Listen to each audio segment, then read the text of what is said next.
Thank you. Hello. Oh, Christ, that's bright. How are you? Are you well caffeinated and ready? Now, they called us at Strossle and they said, do you have a handsome, fast-moving, enthusiastic speaker that can come and talk at this event? And we said, yes, we totally do. His name is Henrik. And I know a lot of you probably paid good money to see Henrik here today, but he's also, I'm sorry to say, he's got man flu. So we'll probably never see him again. I mean, as a man, I can only speak for this. Getting the man flu is the worst thing that can happen to you. I see a lot of women out here, and I know maybe some of you have given birth and things like that. That's nothing. It's nothing. Trust me. All right. So anyway, I'm going to talk about the fairly pretentious title, How to Communicate in a Digital World. So I'm going to need some show of hands here, just so I know who I'm talking to. So how many of you actually work in the media? Oh, thank God. All right. How many of you work in advertising? So in an agency, advertising agency on the creative side? All right, a few more hands. And then agencies. There's a media agency here as well. All right, so there's always some in the back. All right, and some over here. All right, great. And the rest of you are advertisers, yeah? Or are you just random people? Well, that's all right, good. All right, anyway, so rule number one, at a conference like this, I'm not going to try to teach you anything. I mean, clearly most of you are better looking and well-dressed, and you know what you're doing. This is your professional careers. You come here and you do this stuff every day. So most of these stuff at these conferences is just hype, right? So we talk about stuff that's, coming in the future, 3 to 5 years from now. The usual job for a guy like me is to come up with a prediction that is like 1 in 3, blah, blah, blah. I mean, if you can hit 1 in 3, anyone can do it, right? So I'm not going to try to focus so much on what we believe will happen in a few years. I mean, blockchain for advertising, but I will try to do a little bit about what will happen next year. And before I can get you to what will happen next year, I'm going to bum you all out, okay? So I'm going to spend 20 minutes telling you about how shit everything is. And then hopefully for the last few minutes, I'll try to reel you back in and make you a little bit positive and give you a snackable outcome of what we believe is the biggest thing that will happen in 2020, which is just around the corner, folks. All right, so to do that, we have to take a quick trip down memory lane. Now, again, a show of hands. Are you born after 1995? Please raise your hand.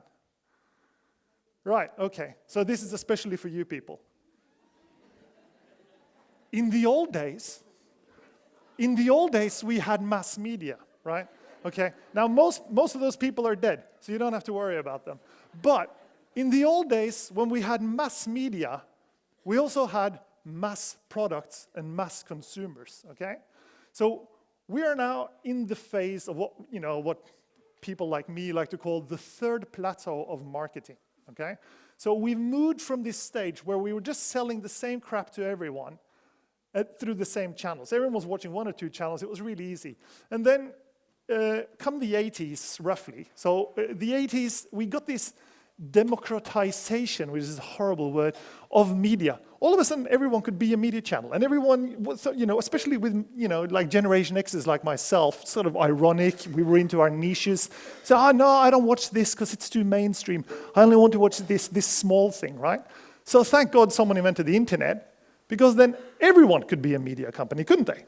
All of a sudden, it was for everyone. It was fantastic. Everyone became a media company.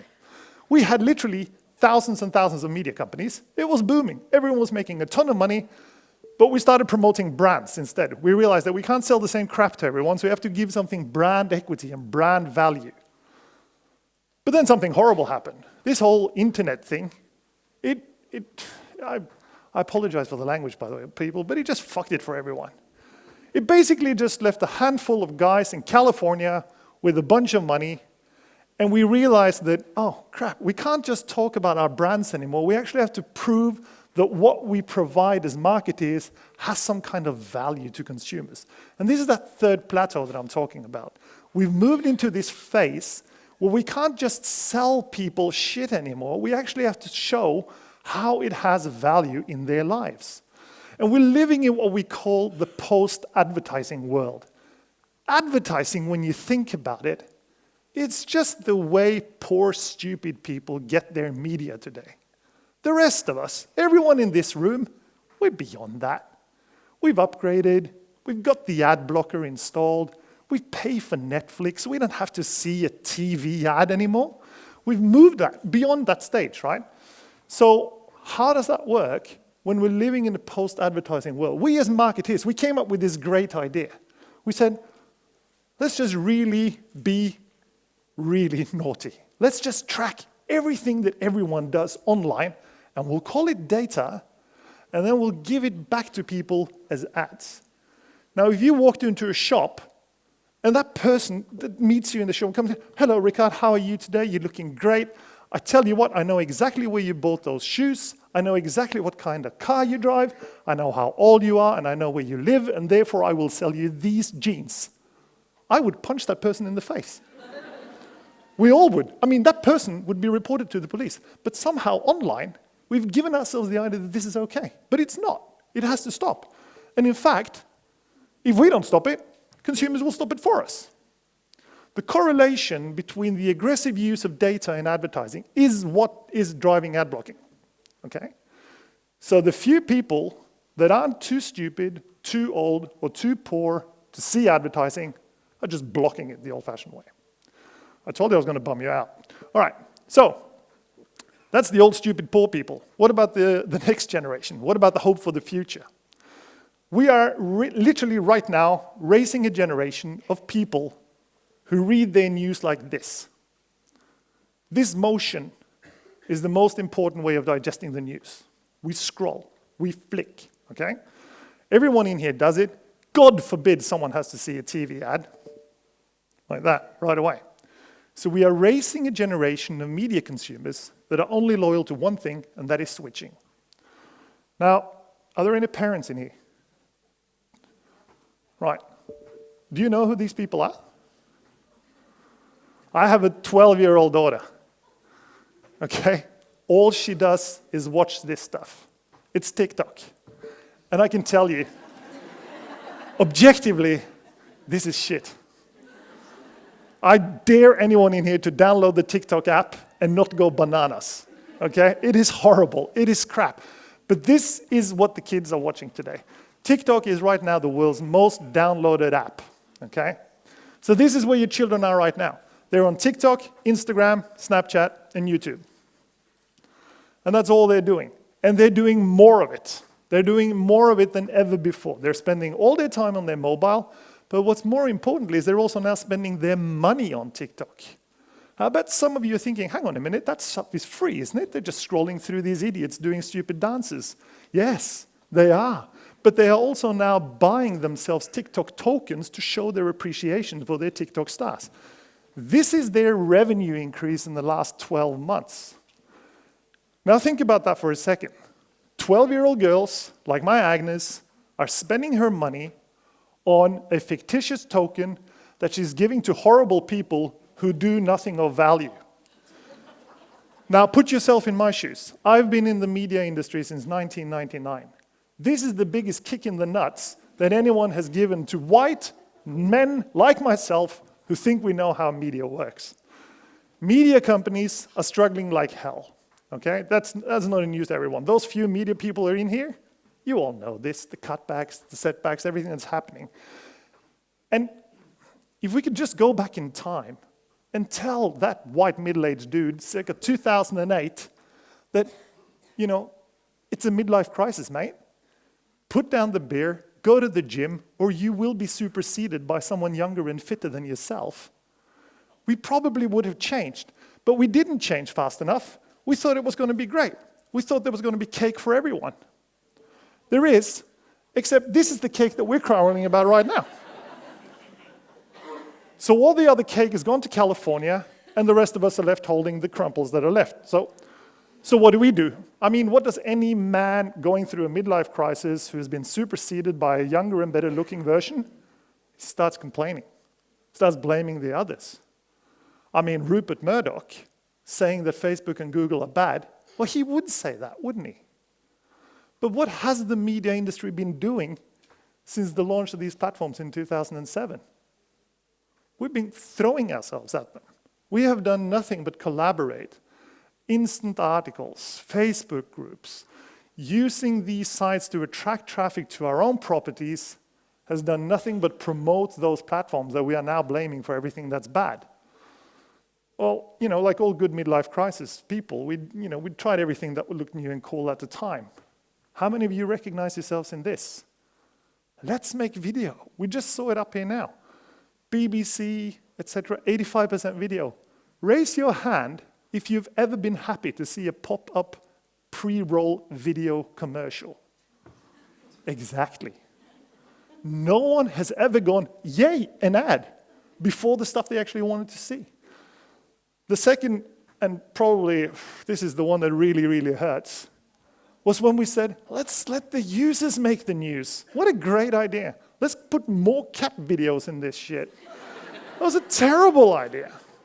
And the consequence, unfortunately, is it's quite dramatic when you think about it. The media at the moment are the least trusted institution that we rely on for our sources of information. Funnily enough, the people in China really have trust in their news, but I won't go into that at the moment. For the rest of us, all the way down to our friends on the left who have no reason to believe anything in the news, this has been happening. And when we look at this structurally, the problem is ongoing. We're cutting back on journalists working in our media companies, and the ratio of corporate communications advisors to journalists is now 6-to-1. Jeff Bezos owns the Washington Post. He has more people working for him at Amazon telling him how to put out press releases than he has journalists working in the Post. And the sad thing is, and I've dated this on purpose actually, is that we've gone from an active distrust of journalists that's bad to horrible. We trust our hairdressers infinitely more than we trust journalists.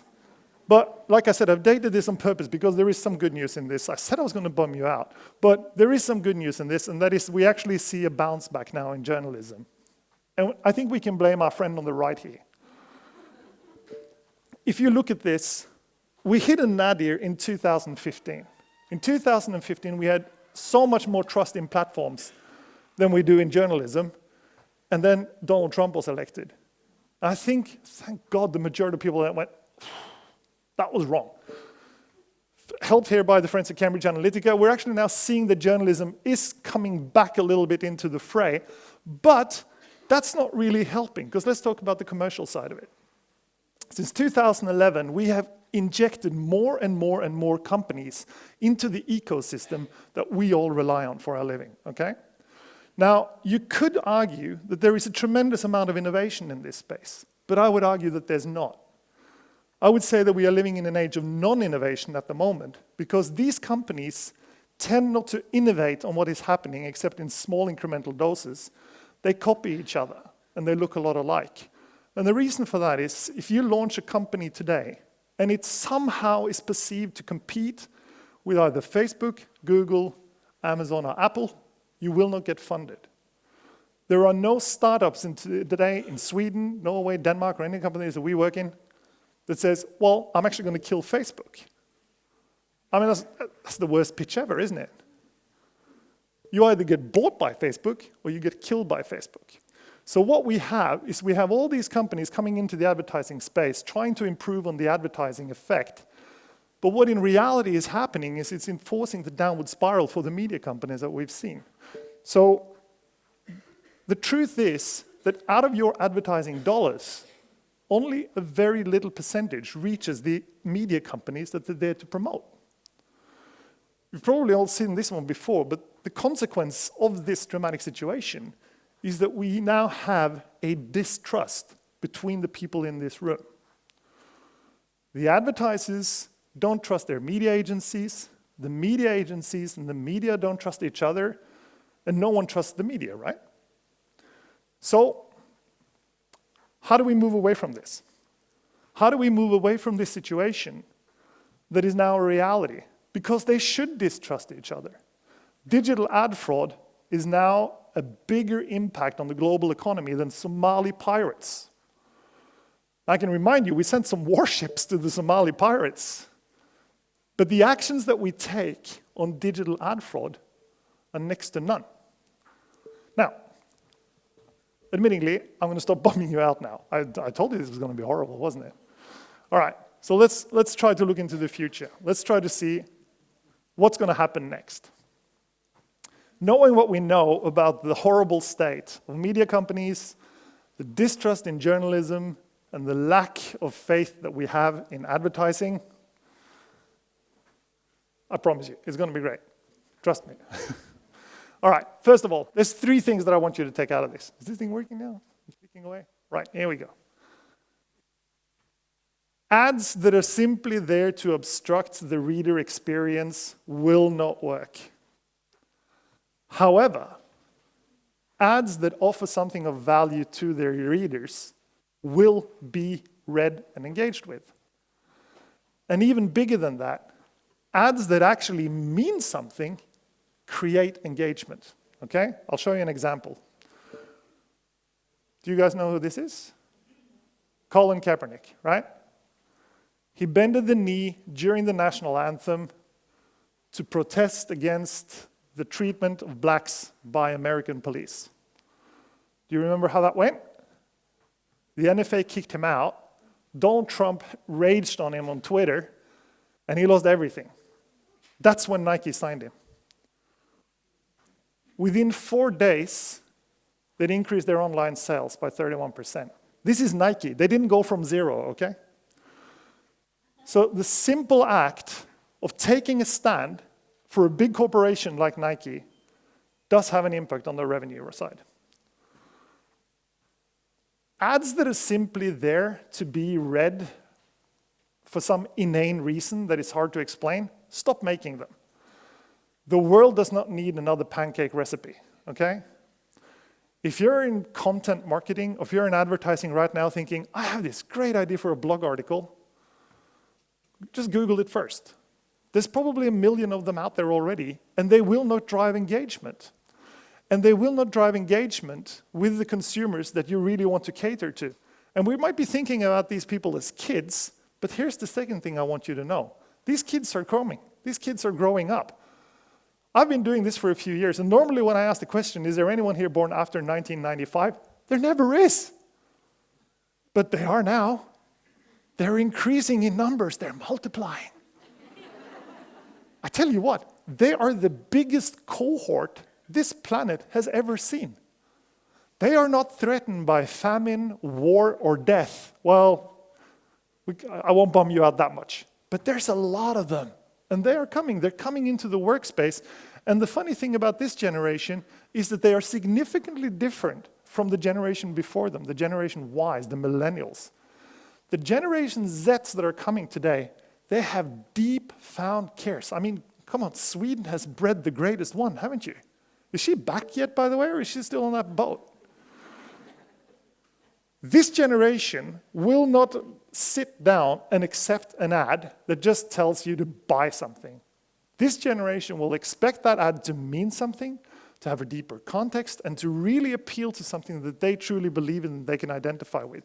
If you're building a long-term strategy for your brand, then it's not simply what you do for that single consumer, it's what you do for the entire cohort that will matter, okay? And then the third thing I want you to think about, and this is true, and I think this is true for everyone in this room as well, advertisers love the media. This is Norwegian research, so clearly you can laugh at it, but still, most advertisers say, I believe in media. I believe that media has an important role in our society and should be protected. They say, as an advertiser, I have an obligation to support the media in my country. And thirdly, Facebook and Google are probably bad for me. Admittingly, they're fantastic platforms. I mean, I use them myself. They're great advertising channels. But we have to realize that by giving our money to the people of California, we are creating a problem for the people of the industry in which we work and live every day. Now, we have examples in the US of what we call the media desert, where media companies simply have ceased to exist and there's no such thing as the local news anymore. And what that has created is this distrust not only in, governmental institutions, police, but also the others, right? So we're seeing this polarization in our society, and it's driven by opinionated people on these platforms. So I'll give Rupert Murdoch this one point. These platforms are designed to promote content that creates engagement. And as we saw before on the emotional chart, very little things drive engagement more than hate and polarization. So if we want a functioning media ecosystem, we have to support it. I like this quote. Every time you spend money, you're casting a vote about the kind of world you want.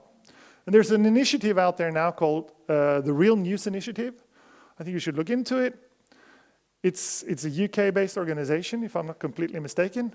But it's journalists now crying out about their working conditions and their situation. They find it harder and harder to report on actual news because they are driven by companies that are dependent on advertising dollars, and those advertising dollars are being lost in transit, okay? They're vanishing along the way. So, based on that, here are the 3 things that I want you to take out, not only from this talk, but from this entire conference. I can say that because I'm about to leave. The ultimate digital currency right now is engagement. Those of you that pay attention would have seen this quote before, but the last word was truth and trust. The ultimate digital currency was truth and trust, but it's not. What creates value today is engagement, okay? If we want to build that engagement over time, we have to promote and use systems that inherently are transparent. We have to be able to track the performance of what we do in a way that creates something of greater value for the people that we want to communicate with. Focus on transparency, and transparency is a very subjective term. I can go, I'm completely transparent, and then the next person go, well, I'm even more transparent than you. The litmus test here is, if they call you from, what is it, the Dagens Media in Swedish, and say, we want you on the front page of our magazine, you should be able to say yes to that interview without breaking a sweat. That is transparency. Ensure that you have your shit in order, and ensure that you work with people that have their shit in order. It really is that simple. And then the last thing is support local media. We have something in the world called aspirational distribution. Next time you walk past an Apple store, think about it. You're not going to go into that Apple store and find some cheap piece of shit mobile worth nothing that you pay nothing for. You're going to go in there and you're going to get fleeced and you're going to love it. You're going to pay vast amount of money for really cheap memory, but it's going to be an Apple product. That is aspirational distribution. For advertisers, media companies can give you that aspirational distribution. Facebook cannot. All right. Thank you.